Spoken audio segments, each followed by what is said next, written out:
For information on this, Pragya, the G20 summit, of course, is kicking off, and heads of states, dignitaries, bureaucrats, all top world leaders are now arriving. But what really stands out is the way the Prime Minister is greeting everyone and really goes on to show his personal equations with all of these top leaders.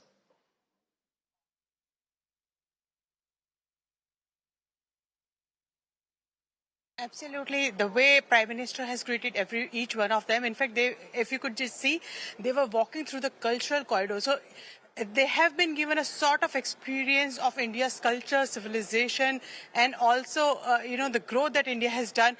They are coming through that corridor, seeing the ancient civilization of India. So they have come, they have greeted Prime Minister. Prime Minister hugged them, shook hands, and that is how the meeting is going to begin.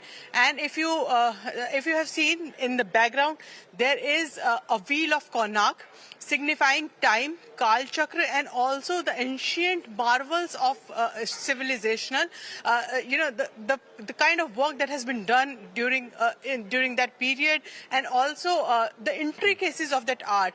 It symbolizes, showcases what India had in the past as well. So it is not that India has progressed just now.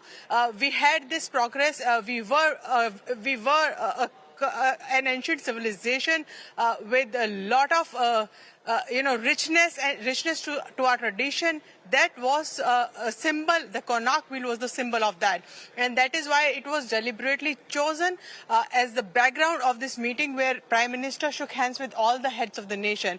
The meeting is going to begin. We have certain bilaterals also and pull-aside meeting also. It's a very crucial meeting. Prime Minister has called G20 presidency of India's people presidency. As you have heard Mr. Harsh Singla, who said that there are almost 1.7 lakh people who have directly and indirectly participated in arrangements of this G20 summit. So it's a people's participation. Jan Bhagidari has been ensured. Everyone should feel that it is their contribution to the India's presidency as well. So all of that has been taken care of. Plus, India will be putting very sensitive issues and also issues that are very crucial for the global economy. India has managed, in fact, it's a legacy of India, as India has managed to bring about crypto assets framework to the table, and leaders would be discussing this.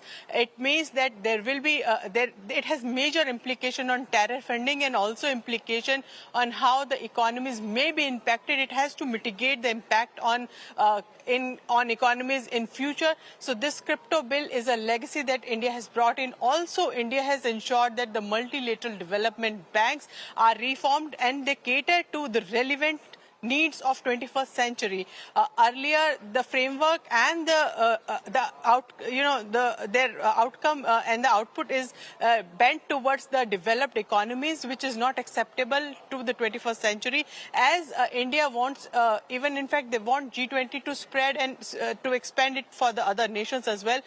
Prime Minister said that Asian Union should be included in that. We have invited many countries to participate and to see how can they benefit from the G20 nation summits. What are their concerns? Whether their concerns are included in those policies or not. If not, how can it be included, and how can these emerging economies tapped at the right time, and they will be helped in becoming a prosperous economies. So all of this is on the table, and we are waiting for the first table discussion, which is on One Earth, to start. Essentially, our logo saying Vasudhaiv Kutumbakam means one Earth, one family, one future. It means we are taking care of climate for everyone. We want everyone to flourish. It is inclusive, sustainable goals.